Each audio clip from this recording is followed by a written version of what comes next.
Hello my dear friends. तो आज हम बात करेंगे क्लास 9th जियोग्राफी का चैप्टर नंबर 2 जिसका नेम है फिजिकल फीचर्स ऑफ इंडिया। तो इस वीडियो के अंदर आज हम बात करने वाले हैं द पेनिनसुलर प्लेट्यू। तो हमने द हिमालयन माउंटेन और नदर्न प्लेन के बारे में डिस्कस कर लिया। इस वीडियो से हम पेनिनसुलर प्लेट्यू के बारे में डिस्कस करेंगे। तो हमने पहले देखा था कि जो पेनिनसुलर प्लेट्यू है उसका फॉर्मेशन कैसे हुआ था। जो इंडो ऑस्ट्रेलियन प्लेट है और ये एक यूरेशियन प्लेट है। तो जब Indo Australian plate Eurasian plate से टकराने के लिए जा रही थी तब इंडो ऑस्ट्रेलियन प्लेट के अंदर बीच में क्रैक्स थी। तो जब वो जा रही थी तो जो क्रैक्स थी उनकी क्रैक्स थी और ऊपर वाला एरिया कौन सा होता है, क्रस्ट होता है। नीचे क्या होता है, मैग्मा होता है। तो क्रस्ट के अंदर क्या थे, क्रैक्स थे और जो मैग्मा है वो बाहर निकलने की कोशिश कर रहा था। अब उसको मैग्मा को दिख गया कि भाई यहाँ पे क्रस्ट है, तो जो मैग्मा है वो उस क्रस्ट से बाहर निकला। तो जब बाहर निकला तो क्या हुआ, वॉल्केनो के रूप में वो बाहर निकला और बाद में जो वॉल्केनो है उसका जो लावा है वो ठंडा होता चला गया और बाद में हमारा जो पेनिनसुलर प्लेट्यू है वो बन गया। पेनिनसुलर प्लेट्यू है कहाँ पे, तो जो हमारा इंडिया का सदर्न पार्ट है वहाँ पे क्या है, पेनिनसुलर प्लेट्यू है। तो ये पूरा क्या है, पेनिनसुलर प्लेट्यू है। तो जो इंडिया के सदर्न पार्ट में क्या आता है, पेनिनसुलर प्लेट्यू आता है। कैसे बना पेनिनसुलर प्लेट्यू, वो तो हमने देख लिया कि जब Indo Australian plate Eurasian plate से टकराने के लिए जा रही थी उस समय जो इंडो ऑस्ट्रेलियन प्लेट है उसके अंदर क्रैक्स थे और वो जो क्रैक्स कहाँ पे थे, अर्थ की क्रस्ट के अंदर। क्रस्ट के नीचे क्या है, मैग्मा है। वो मैग्मा बाहर निकलने की कोशिश करेगा। कहाँ से निकलेगा मैग्मा बाहर, जहाँ पे उसको दिखेगा कि भाई यहाँ पे क्या है, क्रैक है। तो उस क्रैक से बाहर निकलने की कोशिश करेगा और वो बाहर किसके फॉर्म में निकलेगा, वॉल्केनो के फॉर्म में। और जब वो वॉल्केनो का लावा ठंडा हो जाएगा तो क्या बनेगा, हमारा पेनिनसुलर प्लेट्यू बनेगा। अब ये पेनिनसुलर प्लेट्यू होता क्या है, पहले तो हम पेनिनसुलर, इसमें हमें दो वर्ड दिख रहे हैं, एक है पेनिनसुलर एक है प्लेट्यू। तो पेनिनसुलर क्या होता है, तो एक ऐसा लैंडमास जो 3 साइड से पानी से घिरा हुआ हो।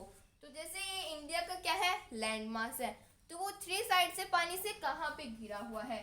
जैसे ये इंडिया का सदर्न पार्ट है उसमें इस साइड क्या है, अरेबियन सी, इस साइड क्या है, बे ऑफ बंगाल और नीचे क्या है, इंडियन ओशियन। तो इंडिया का जो सदर्न पार्ट है वो 3 साइड से पानी से घिरा हुआ है, बे ऑफ बंगाल, अरेबियन सी और इंडियन ओशियन। तो इंडिया का जो सदर्न पार्ट है वो क्या हो गया, पेनिनसुलर हो गया। अब प्लेट्यू क्या होता है, प्लेट्यू जो टेबल टॉप लैंड होती है ऐसे, ये नीचे तो क्या है हमारी सिंपल लैंड और ये टेबल टॉप लैंड है। अब ये टेबल टॉप लैंड कौन सी होती है, जैसे आपने टेबल देखी होगी, जो स्टडी टेबल होती है हमारी, उसके जो नीचे वाले पैर होते हैं वो क्या होते हैं, नीचे से ऊपर खड़े हुए होते हैं और ऊपर क्या होता है, एकदम प्लेन होता है। तो नीचे से तो वो खड़े हुए होते हैं और ऊपर जाके प्लेन हो जाता है, तो वही क्या होता है, प्लेट्यू। वैसे ही हमारे प्लेट्यू है, जो प्लेट्यू है वो नीचे से तो थोड़े ऊपर है, मतलब जमीन के सतह से तो वो ऊपर है लेकिन बाद में ऊपर जाके एकदम प्लेन हो जाते हैं। जैसे हमारी टेबल होती है उसके जो 4 पैर होते हैं वो तो ऊपर होते हैं लेकिन टेबल ऊपर एकदम प्लेन होती है, वही प्लेट्यू होते हैं। जैसे ये हमारी लैंड है, ये टेबल की तरह ऊपर है और ऊपर एकदम प्लेन हो गया, तो वो क्या हो गए, हमारे प्लेट्यू। तो पेनिनसुलर प्लेट्यू आपको समझ में आ गया होगा। पेनिनसुलर एक ऐसा लैंडमास जो 3 साइड से पानी से घिरा हुआ हो और प्लेट्यू क्या होता है, एक ऐसा लैंडमास जो कि टेबल की तरह थोड़ा लैंड से ऊपर हो लेकिन ऊपर जाके एकदम वो प्लेन हो। तो हमारा ये जो इंडिया का सदर्न पार्ट है ये क्या है, पेनिनसुलर प्लेट्यू है। ये पेनिनसुलर भी है और इसके अंदर क्या है, प्लेट्यू है। मतलब यहाँ पे जो जमीन से ऊपर है, ये थोड़ा जमीन से ऊपर है लेकिन क्या है, ऊपर जाके प्लेन हो जाता है। A tableland composed of the old crystalline, igneous and metamorphic rock। ये किससे बना हुआ है, igneous और metamorphic rock। अब ये igneous rock कौन सी होती है, हमने देखा था कि ये पेनिनसुलर प्लेट्यू किससे बना था, वो जो वॉल्केनिक इरप्शन हुआ था उसमें जो लावा था वो ठंडा हो गया तो उससे क्या बन गया, हमारा पेनिनसुलर प्लेट्यू बन गया। तो वो लावा के जो ठंडे होने के बाद में जो जमीन बनी है वही हमारी होती है इग्निशियस रॉक। तो आपको समझ में आ गया होगा कि इग्निशियस रॉक कौन सी होती है। जब लावा ठंडा हो जाता है वॉल्केनिक इरप्शन का, तो जब वो लावा ठंडा हो जाएगा तो जो पत्थर बनेंगे, जो रॉक बनेगी, जो लैंड बनेगी, वही क्या हो जाएगी, हमारी इग्निशियस रॉक। तो हमारा जो पेनिनसुला प्लेट्यू है वो किससे बना हुआ है, इग्निशियस रॉक। वॉल्केनिक इरप्शन के टाइम पे जो लावा निकला था वो ठंडा हो गया और बाद में जो पत्थर बने उसके या फिर जो लैंड बनी वो क्या हो गई, हमारी इग्निशियस रॉक। और मेटामॉर्फिक रॉक कौन सी होती है, जो कि हीट को, टेम्परेचर को, उन सभी को सहन करती है। तो वो हमारी कौन सी रॉक हो गई, मेटामॉर्फिक रॉक। तो ये किससे बना हुआ है, इग्निशियस और मेटामॉर्फिक रॉक। इग्निशियस रॉक तो आपको समझ में आ गई होगी, और मेटामॉर्फिक रॉक कौन सी होती है, जो कि हीट को, टेम्परेचर को, दोनों को सहन करती है।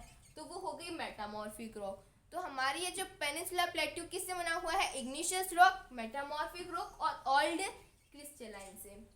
It is made up of black soil, और ये और किससे बना हुआ है, ब्लैक सोयल से बना हुआ है। ब्लैक सोयल कहाँ से आई, जब जो वॉल्केनिक इरप्शन हुआ था तो जो लावा था वो कौन सी रॉक हो गई, बाद में ब्लैक सोयल हो गई। जब वो लावा निकला था तो जो लावा था वो वॉल्केनिक इरप्शन से निकला था, तो उसके बाद में जो सोयल बनी वो कैसी हुई, उसका कलर कैसा हुआ, ब्लैक हुआ। तो वो क्या हो गई, हमारी ब्लैक सोयल। तो it is made up of black soil. जब वो लावा निकला था तो जो लावा था वो ब्लैक कलर के अंदर चेंज हो गया। पहले तो मैग्मा रेड कलर का होता है, लेकिन जब वो ठंडा हुआ तो वो ब्लैक कलर का हो गया। तो वो किससे बना हुआ है, ब्लैक सोयल से। तो पेनिनसुला प्लेट्यू कैसे बना था हमारा, जब वो जो गोंडवाना लैंड थी हमारी, उसे हम क्या बोलते हैं, जो लैंड थी इंडिया की, उस पार्ट को हम क्या बोलते हैं, गोंडवाना लैंड। तो जो गोंडवाना लैंड जब ड्रिफ्ट हो रही थी, जब वो ब्रेक हो रही थी, तब ब्रेकिंग से क्या बना, हमारी जो पेनिनसुला प्लेट्यू है वो बना। The plateau has broad and shallow valleys and rounded hills. और ये जो पेनिनसुला प्लेट्यू है इसके अंदर क्या है, ब्रॉड मतलब चौड़ी, शैलो मतलब डीप, तो ब्रॉड एंड शैलो वैलीज है, और क्या है, राउंडेड हिल्स है। तो हमारा जैसे ये जो पेनिनसुला प्लेट्यू है यहाँ पे क्या है, हिल्स है ऐसे। तो वेस्टर्न घाट, ईस्टर्न घाट, इन्हें भी हम डिस्कस कर लेंगे।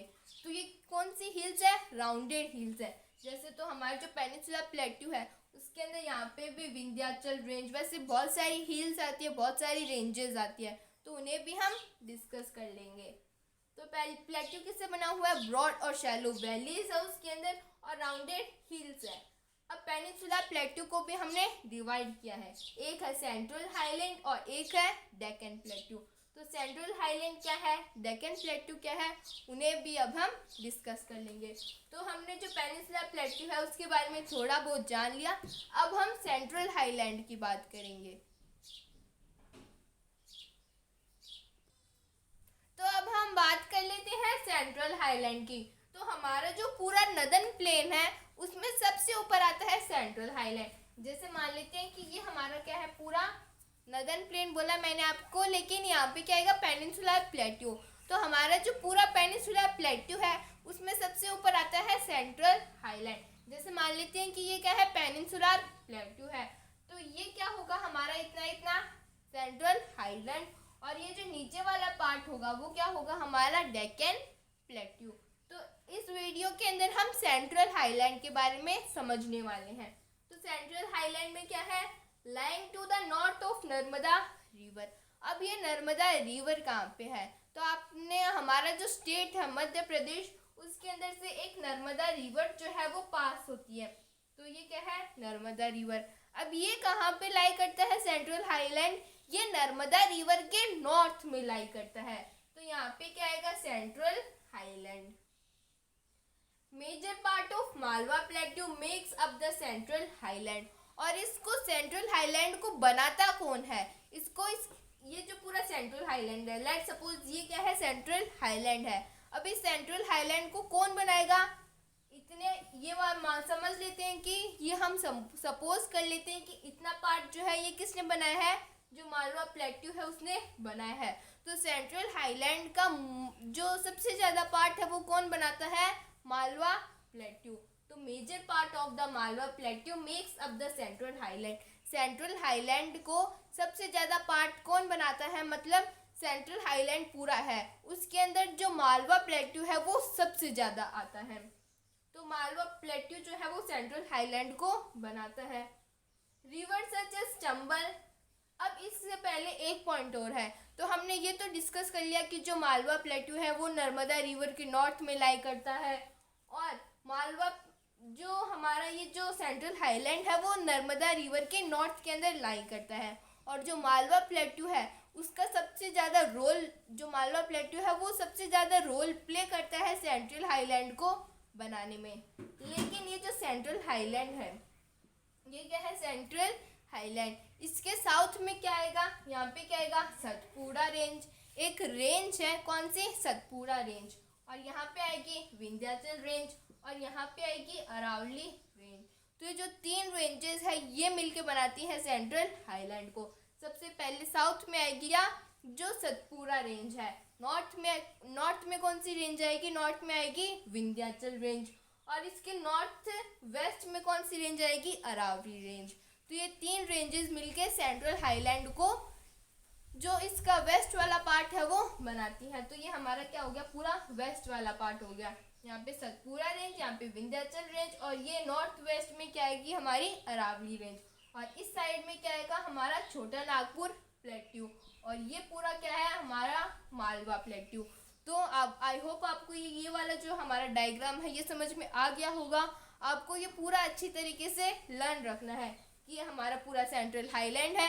ये जो नर्मदा रिवर है उसके नॉर्थ में लाई करता है, और ये जो सेंट्रल हाईलैंड है इसके साउथ में आती है सतपुड़ा रेंज, इसके नॉर्थ में आती है विंध्याचल रेंज, और इसके नॉर्थ वेस्ट में आती है क्या, अरावली रेंज। और इसका जो मेजर पार्ट है वो किसने कवर करके रख रखा है, मालवा प्लेट्यू ने। और इसके ईस्ट में क्या आती है, इसके ईस्ट में क्या है, छोटा नागपुर प्लेट्यू।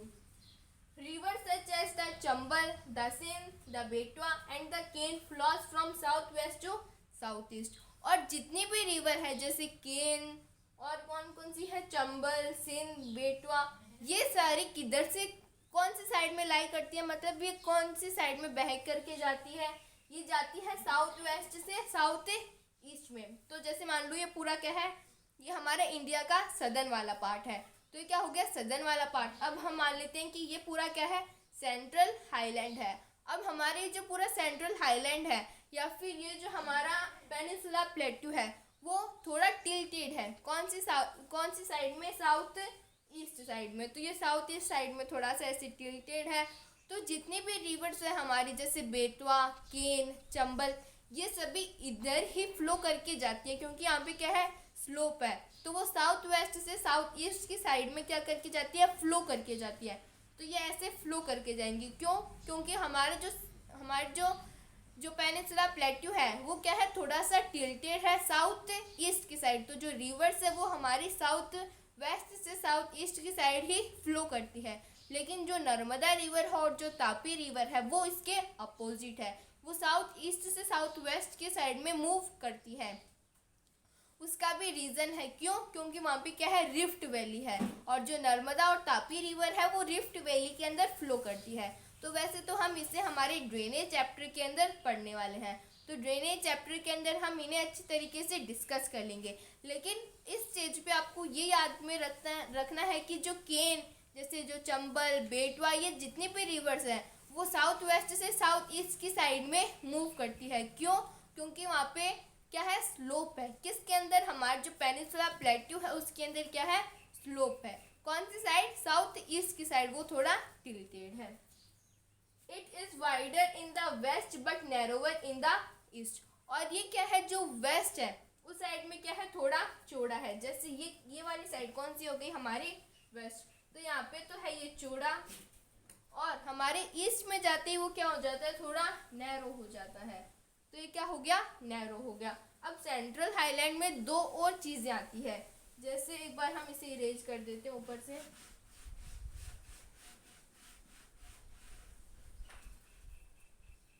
तो ये क्या है, हमारा सेंट्रल हाईलैंड है। अब सेंट्रल हाईलैंड के अंदर यहाँ पे कौन सी रेंज हो गई, हमारी अरावली रेंज, यहाँ पे विंध्याचल रेंज, यहाँ पे सतपुड़ा रेंज, यहाँ पे क्या है, छोटा नागपुर प्लेट्यू, यहाँ पे क्या है, मालवा प्लेट्यू। अब इसके अंदर दो जगह और आती है, एक आती है बुंदेलखंड, एक आती है बघेलखंड। तो बुंदेलखंड का तो नाम आपने सुना होगा, जैसे बुंदेलखंड ग्वालियर, तो बुंदेलखंड में वहाँ पे ये वाला एरिया आता है, और एक है बघेलखंड। तो ये दो जो जगह है वो भी आती है हमारे सेंट्रल हाईलैंड के अंदर। तो जो सेंट्रल हाईलैंड है वो इस साइड से तो थोड़ा चौड़ा है, और इधर आते वो थोड़ा संकरा हो जाता है। Chota Nagpur plateau was in its east, और जो छोटा नागपुर प्लेट्यू है वो इसके ईस्ट में है। बस आप तो ये याद में रख लेना। यहाँ पे एक नर्मदा रिवर को और ऐड कर लेते हैं। तो ये पूरा है सेंट्रल हाईलैंड, इसमें ईस्ट के अंदर है छोटा नागपुर प्लेट्यू, बघेलखंड, बुंदेलखंड, और यहाँ पे क्या कौन सी रेंज हो गई, विंध्याचल रेंज, सतपुड़ा रेंज, और ये अरावली रेंज। यहाँ पे पूरा मालवा प्लेट्यू, यहाँ पे छोटा नागपुर प्लेट्यू, और इसके साउथ में क्या हो गई हमारी नर्मदा रिवर। तो हमने जो सेंट्रल हाईलैंड है वो वाला पार्ट हमने हमारा कवर कर लिया। इसके नेक्स्ट वीडियो के अंदर हम डेक्कन प्लेट्यू के बारे में डिस्कस करेंगे। If anybody have any type of doubt, any type of query, then please ask me in the comments. Thank you so much.